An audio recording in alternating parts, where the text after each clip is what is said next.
The morning sky above Birmingham Airport was calm on June 10th, 1990. There was nothing unusual about British Airways Flight 5390, a short flight to Malaga, Spain. The passengers settled into their seats, flight attendants prepared for takeoff, and the crew ran through their routine checks. But within minutes of reaching cruising altitude, something unimaginable would happen. Something that would defy logic, test human endurance, and leave the aviation world in awe. This is the true story of the pilot who was sucked out of his own aircraft at 17,000 feet. Before we continue, make sure you like and subscribe for more incredible true stories. Captain Tim Lancaster was an experienced pilot, calm, composed and highly skilled. He had flown this route many times before. Sitting beside him was First Officer Alistair Aitchison, a man equally professional, sharp and steady under pressure. For the cabin crew, it was just another day in the sky. Among them was flight attendant Nigel Ogden, a friendly face known for his quick humour and calm presence. At 8:33 a.m, Flight 5390 lifted off the runway with 81 passengers on board. Everything was routine. The engines hummed, the sky was clear, and the aircraft climbed smoothly into the blue. But just as the plane reached 17,300 feet, the piece shattered. With a deafening explosion, the left cockpit windshield blew out. The sudden decompression was violent beyond imagination. The air inside the cockpit rushed out in an instant, carrying with it papers, loose objects, and horrifyingly, the captain himself. The force of the suction was so strong that Tim Lancaster was ripped from his seat and pulled head first out the window. Only his legs, caught on the flight controls, prevented him from being completely ejected. His body flailed wildly in the freezing 300 mph winds. Inside the cockpit, alarms screamed. Oxygen masks dropped. The noise was so intense that communication was impossible. Co-pilot Aitchison felt the air pressure drop instantly, his body straining against the rushing wind. He looked over and saw what no pilot ever expects to see. His captain was gone, half of his body outside the aircraft, his face slamming against the fuselage. At that moment, the aircraft was travelling at nearly 520 kilometres per hour. That's roughly 320 miles an hour, and flying at an altitude of 17,300 feet. That's more than 3 miles above the ground, a height where air is thin, freezing, and utterly hostile to human life. At that altitude, the human body cannot survive for long. Without oxygen, a person loses consciousness in as little as 20 seconds. The air pressure is so low that blood oxygen levels plummet, vision narrows, and the brain begins to shut down. The temperature outside was below 17 degrees Celsius, or 1 degree Fahrenheit. Cold enough to cause frostbite within moments. The wind chill made it feel even worse, turning the cockpit into a storm of freezing, razor-sharp air. Inside, chaos reigned. First Officer Aitchison had one hand gripping the control column and the other shielding his face from the violent blast. The noise was deafening. The wind howled through the open cockpit and communication with air traffic control was nearly impossible. The plane was still flying, but barely. The cockpit door had been ripped from its hinges and pinned itself against the throttle controls, making it nearly impossible to maintain altitude. Every second, Aitchison was fighting a battle against physics, pressure, and panic. His captain was hanging outside the aircraft, half his body flailing in the gale, his face slamming against a frame with every jolt of turbulence. Behind him, the cabin crew were fighting their own war against the elements. Instinct took over. Nigel Ogden, the flight attendant, burst into the cockpit. What he saw looked like a nightmare. The captain's upper body was outside the plane, his torso bent backwards over the window frame, the wind battering him like a rag doll. Without hesitation, Ogden grabbed Lancaster's legs. "I just held on," Ogden later recalled. "I didn't think. I just knew I couldn't let him go." Flight attendant Nigel Ogden had both arms wrapped around the captain's legs, his muscles burning, his skin turning blue from the cold. The suction was so powerful that it nearly pulled him out too, but he refused to let go. If he did, Captain Lancaster would be gone, torn away into the endless sky. And yet, against all odds, the plane kept flying. No pilot in history had ever survived being sucked out of a passenger jet at cruising altitude. This was supposed to be impossible. The windshield of a commercial aircraft is designed to withstand the unthinkable: pressure shifts, temperature extremes, even high-speed bird strikes. But Flight 5390 had just defied everything engineers believed was safe. At this point, survival wasn't just unlikely, it was scientifically implausible. The cold was immediate and brutal. The cockpit temperature had dropped to below freezing. The wind screamed through the open space, turning every breath into a battle. Ogden's hands began to freeze to Lancaster's legs, but he refused to let go. Blood from the captain's nose and frost from the air together streaking across the cockpit windows. Meanwhile, First Officer Aitchison wrestled to gain control of the plane. With the cockpit door blown open and the flight controls jammed by Lancaster's legs, every movement required force and precision. But somehow, through sheer focus, Aitchison managed to level the plane and begin an emergency descent. He couldn't hear air traffic control over the wind, but through hand signals and partial radio contact, he managed to declare an emergency.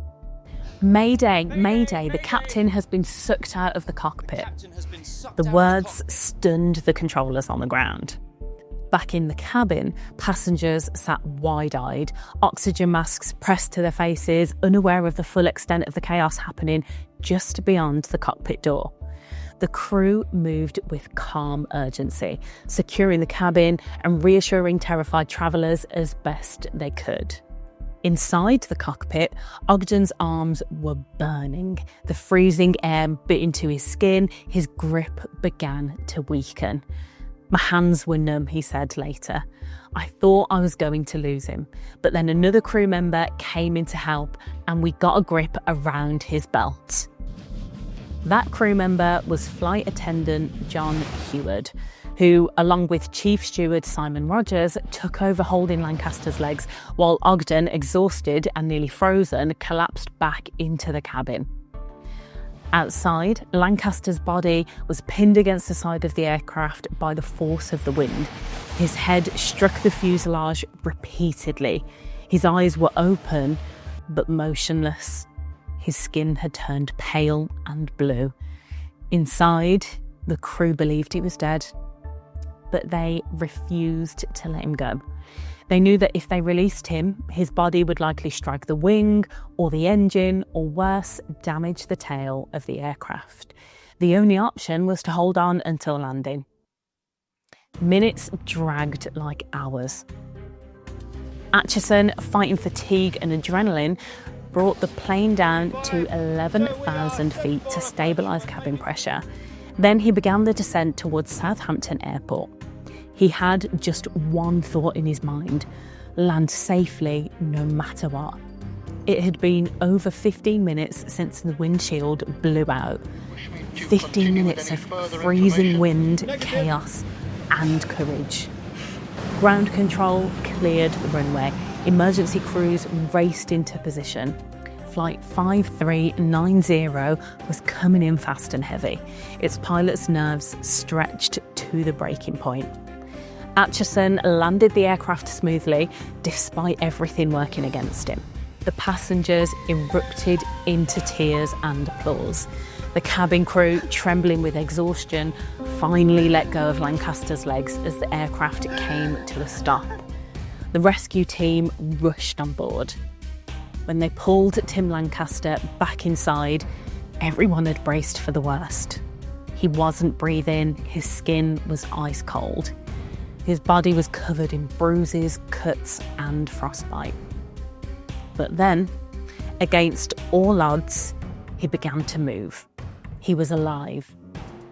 Doctors later said it was a miracle. Lancaster had suffered fractures in his right arm, wrist, and thumb, as well as severe frostbite and shock. Yet somehow, his vital organs were intact. He regained consciousness in the hospital and after months of recovery returned to flying just 5 months later. His survival defied every expectation. Medical experts called it one of the most extraordinary cases in aviation history. The investigation that followed revealed how the accident had happened. During maintenance the night before, engineers had replaced the windshield bolts, but they'd used the wrong size. Bolts slightly smaller than required. At first glance, they seemed to fit, but under pressure, they couldn't withstand the strain. When the plane reached altitude, the bolts failed and the windshield blew out. A tiny oversight nearly caused tragedy. In the years since, Flight 5390 has become a symbol of both human error and human resilience. It reminded the aviation world of the smallest details that keep millions alive each day and of the incredible courage ordinary people can show when faced with the impossible. Captain Tim Lancaster's story is now taught in aviation safety courses around the world. Not because it's dramatic, but because it's real. It's a reminder that behind every flight, there are people, professionals, fathers, mothers, sons, and daughters who hold lives in their hands. And on that June morning in 1990, those hands refused to let go. Imagine the scene once more. The sound of rushing wind, the oxygen masks swinging, a man hanging outside the speeding aircraft, his uniform whipping like a flag in the storm. Inside, his crew fighting to keep him alive. Every second, a battle between life and death. What makes this story unforgettable isn't just survival, it's the strength of human spirit. The unbreakable will to save another, even when the odds are impossible. In interviews years later, Captain Tim Lancaster spoke little about the ordeal. He simply expressed gratitude for his co-pilot, his crew, and for life itself. Nigel Ogden, the man who first grabbed his legs, suffered frostbite and shock injuries, but never once regretted his decision. "I just did what anyone would have done," he said humbly. But not everyone would have held on. Not everyone would have fought against hurricane-force winds, freezing air, and the fear of dying mid-sky.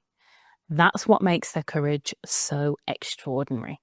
When people talk about aviation miracles, Flight 5390 stands as one of the most unbelievable, yet completely true, examples of survival ever recorded.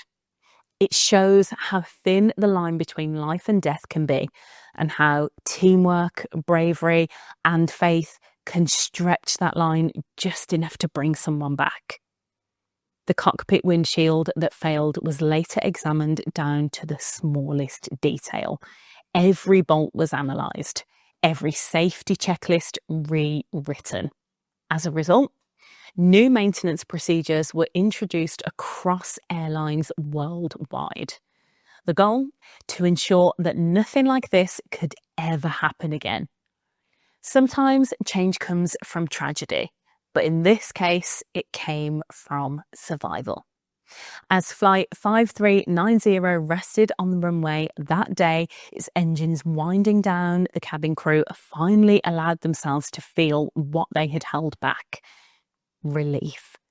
Tears filled their eyes as the ambulance doors closed on the captain who should have died, but didn't. Outside, the morning sun broke through the clouds. Inside, there was only silence. The kind of silence that comes after witnessing a miracle. This wasn't a movie. There was no script, no retakes, no special effects, just real people facing real fear and proving that sometimes the human will can overcome even the open sky. Tim Lancaster's story reminds us that life itself hangs by fragile threads, bolts, choices, moments, and that sometimes the difference between tragedy and triumph is simply the strength of one person refusing to let go. That's not just survival, that's humanity at its finest.